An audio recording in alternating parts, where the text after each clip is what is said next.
বিরাট loss. এখনকার ১,০০০-১,২০০ মন বেচতে হয়, এক মনে ৪ মন হয়েছে, কিন্তু এখন আর লস। হাল বাওয়া, সারে গোবরে, কামলা খরচায় অনেক লস গেতেছে আমাদের। গাছ হচ্ছে কালোজিরা গাছ। হ্যাঁ, সকল রোগের মহা ঔষধের গাছ এটাই কালোজিরা গাছ। আসসালামু আলাইকুম, আমি সাব্বির। আজকে এই ভিডিওতে আপনাদের দেখানোর চেষ্টা করব যে বর্তমানে কৃষকদের কি অবস্থা, তারা কি করুণ দশায় আছে এবং নদীর তীরবর্তী স্থানে কি কি আবাদ করা যায়। সো চলেন ভিডিওটা শুরু করা যাক। এই যে এখানে রসুন করা হয়েছে খুব ছোট পরিসরে, কিন্তু গাছ হল আমার এক ছোট ভাই।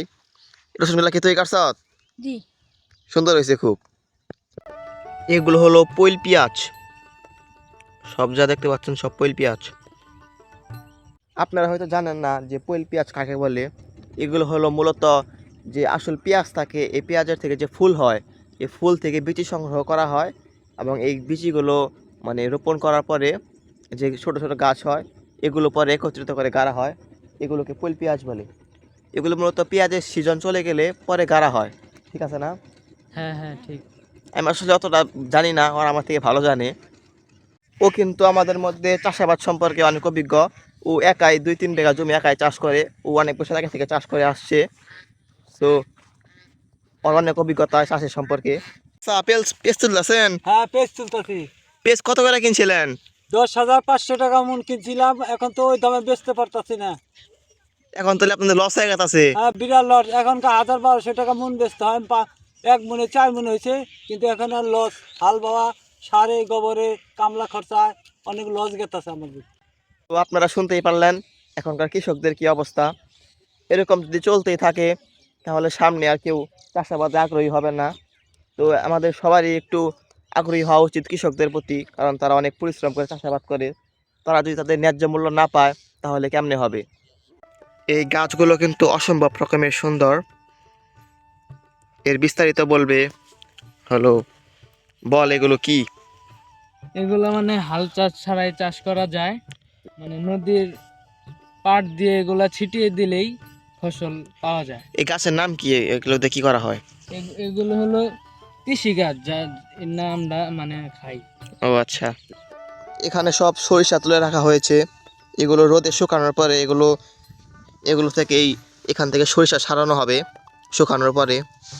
এগুলো সব মরিচের ক্ষেত। এবার কিন্তু মরিচের বেশ ভালো ফলন হয়েছে। এই যে গাছে থোকায় থোকায় মরিচ ধরে আছে। এইখানে এগুলো গম চাষ করা হয়েছে।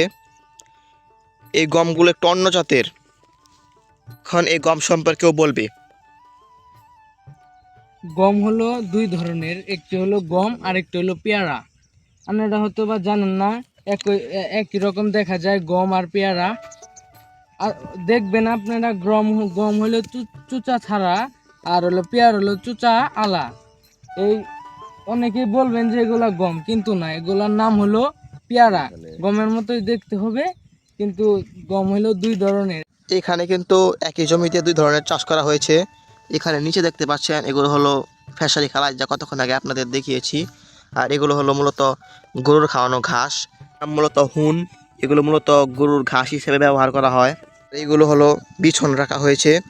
এগুলো থেকে পরবর্তীতে এই বীজটি সংগ্রহ করে এখান থেকে পরবর্তীতে পরের বছর আবার গাড়া হবে। আর এগুলো যখন ছোট থাকে, যখন এতে ফুল না আসে, তখন এগুলো মূলত গরুর ঘাস হিসেবে ব্যবহার করা হয়। এই গাছের নাম কি আপনারা কেউ বলতে পারবেন?